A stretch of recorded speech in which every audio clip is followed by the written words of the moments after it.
కైవల్య పదంబు చేరుటకునై చింతించెదన్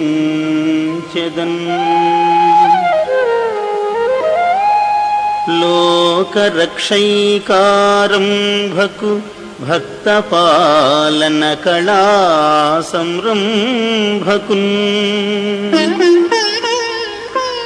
దానవోద్రేకస్తంభకు కేళిలోల విలసదృగ్జాల సంభూత నానా కంజాత భవాండ కుంభకు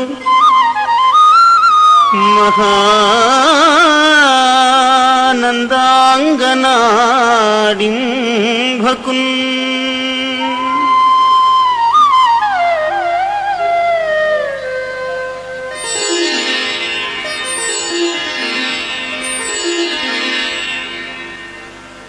సంస్కృత భాషలో వేదవ్యాస మహర్షి రచించిన శ్రీమద్భాగవతాన్ని ఆంధ్రీకరిస్తూ పోతన మహాకవి భాగవత రచనా ప్రారంభంలో చేసిన నందాంగనాడింభకుడైన బాలకృష్ణస్వామి యొక్క స్తుతి ఇది. శ్రీకైవల్య పదప్రాప్తియే ఈ రచన యొక్క మహాఫలం అని ఆ మహాకవి నిర్దేశించాడు. లోకరక్షణం, భక్తపాలనం, రాక్షసోద్రేక స్తంభనం సూచిస్తూ భాగవత కథా సారాన్నంతా ఇందులో గుదిగృచ్చాడు పోతన్న. కేడిలోలుడై ఆ స్వామి అవలోకిస్తే చాలు అఖిల చరాచర ప్రపంచం సృష్టింపబడుతుందన్న ఉపనిషత్ సారాన్ని ఆవిష్కరించాడిక్కడ పోతన మహాకవి.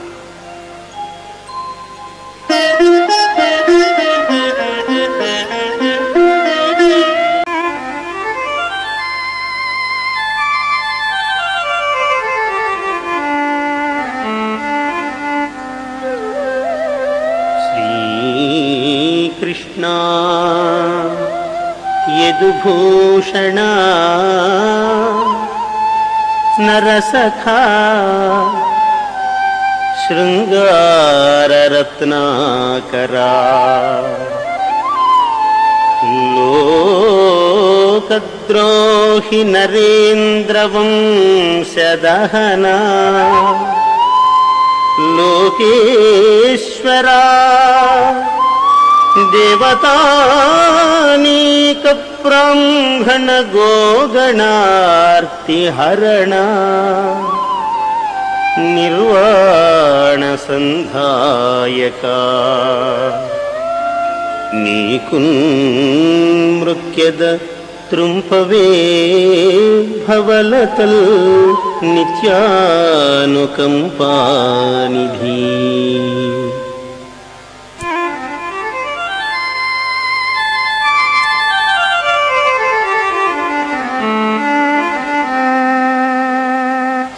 వామనుడిలా అర్థించగానే బలి తొందరపడకు, ఇస్తానని చెప్పినా ఆపదలో మాట తప్పవచ్చు అని రాక్షసనీతిని రాజనీతిగా గురువైన శుక్రాచార్యుడు చెప్పి వచ్చినవాడు సామాన్యుడు కాదు, శ్రీ మహావిష్ణువు అని ఎరుక కలిగించాడు. బలి మాట తప్పలేదు సరికదా, సాక్షాత్తు శ్రీహరి చేయి క్రిందై అర్థిస్తున్నదా అని పొంగిపోయాడు. అది సామాన్యమైన చేయి కాదు. ఆ చేయి ఆదిన్ శ్రీ సతి కొప్పుపై తనువుపై హంసోత్తరీయంబుపై పాదాబ్జంబులపై కపోలతటిపై పాలిండ్లపై నూత్న మర్యాదంచెందుకరంబు క్రిందగుట మీదైనాకరంబుంట మేల్గాదే రాజ్యము గీజ్యమున్ సతతమే కాయంబు నాపాయమే. పెరిగి పెరిగి పెరిగి వామనుడు త్రివిక్రముడై ఒక పాదముతో భూమిని మరొక పాదముతో ఆకాశమును ఆక్రమించి మూడవ పాదము వేరొక చోటు లేక బలి శిరస్సున పెట్టి దృఢపాశ బంధాలతో బలిని రసాతలానికి పంపించాడు శ్రీహరి. ఇది చూచి బ్రహ్మదేవుడడిగాడు, శ్రీమన్నారాయణ, నీ లీలలు అనంతములు. అడిగినదే తడవుగా దానమిచ్చిన నీ పాద సరసీరుహ భక్తుడు బలి. అతన్ని బంధించటంలో అంతరార్థమేమి స్వామి? అనగా, బ్రహ్మదేవా, నేను ఎవ్వరిని కరుణింప ఇచ్చగించినానో వాని సకల అర్థములను అపహరించెదను. ఇదిగాక సావర్ణి మనువు వేళలో ఈ బలిచక్రవర్తికి దేవేంద్ర పదవిని ప్రసాదించుచున్నాను. ఇది నా దివ్యానుగ్రహము అని వామనావతారంలో ఉన్నటువంటి త్రివిక్రమ స్వరూపుడైనటువంటి ఆ శ్రీమన్నారాయణుడు బలికి దివ్యానుగ్రహాన్ని ప్రసాదించాడు. ఈ కథ విన్నవారికి సకల క్లేశములు తొలగి అష్టైశ్వర్యములు కలుగును. ఇది ఆర్యోక్తి.